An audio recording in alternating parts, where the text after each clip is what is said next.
چې کم سړی د خپل مور او پلار مخالف پاتې شي، د خپل مور او پلار نه ازاري پاتې شي، دی به د ده بچي به ټول عمر د ده دپاره هغه شان الله رب العالمین ګرځوي. څه چې دې کړي دي الله به تا ته واپس په دنیا کې ښکاره کوي.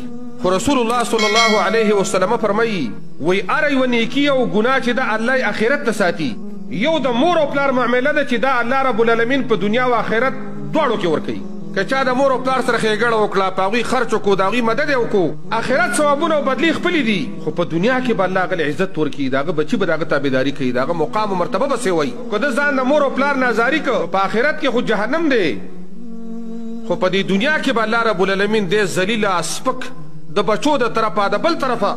نبی صلی الله علیه وسلم فرمایي ابي امامه رضی الله عنه روایت دی ثلاثه لا يقبل الله لهم صرفا ولا عدلا. درې قسمه کسان داسې دي چې نه الله رب العالمین فرض عبادت قبلی او نه الله رب العالمین نفل عبادت قبلی. لمونځ یې نه قبلیږي، حج یې نه قبلیږي، روژه یې نه قبلیږي، صدقه یې نه قبلیږي.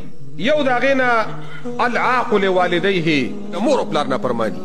یو صحابي د الله نبي له راغی مونځ او روژه او زکات یې ورته ذکر کړل، ویل چې په دې باندې عمل کوم زه به جنت ته ځمه. نبي علیه السلام ورته وفرمیل چې په دې دې عمل کوه ستا دپاره جنت دی، خو ما لم یعوق والدیه، که چېرته مور او پلار ته مخامخ نه وي ولاړ، که د مور او پلار نافرماني دې نه کوله الله به دې کې تاله جنت درکړي.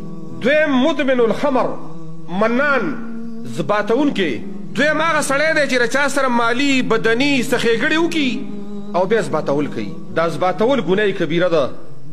تا چې د چا سره ښېګړه وکړه الله پې بدله درکړه، زباتول به نه کې. او دریم ومکذب بالقدر، هغه سړی چې د تقدیر نه انکار کوي. دویم حدیث کې د الله نبی فرمایي وایي ثلاثه لا ينظر الله عز وجل الیهم یوم القیامه.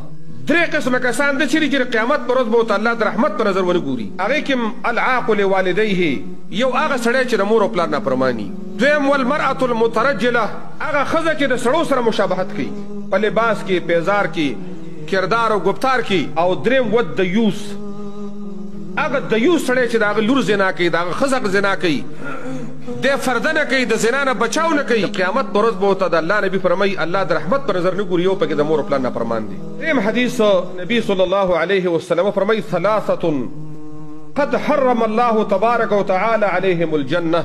درې قسمه کسان داسې دي چې الله رب العالمین په هغوی باندې جنت حرام کړی دی. نو چې جنت پې حرام وي نو بیا به د بل طرف ته جهنم دی، دی به ټول عمر په اور کي. یو د هغې نه د الله نبي فرمایي العاق لوالدیه، د مور او پلار نافرمان. دویم مدمن الخمر، شراب څکونکی. او دریم د الله رسول فرمایي هغه دیوس چې دی په خپل کور کې بدکاري ساتي.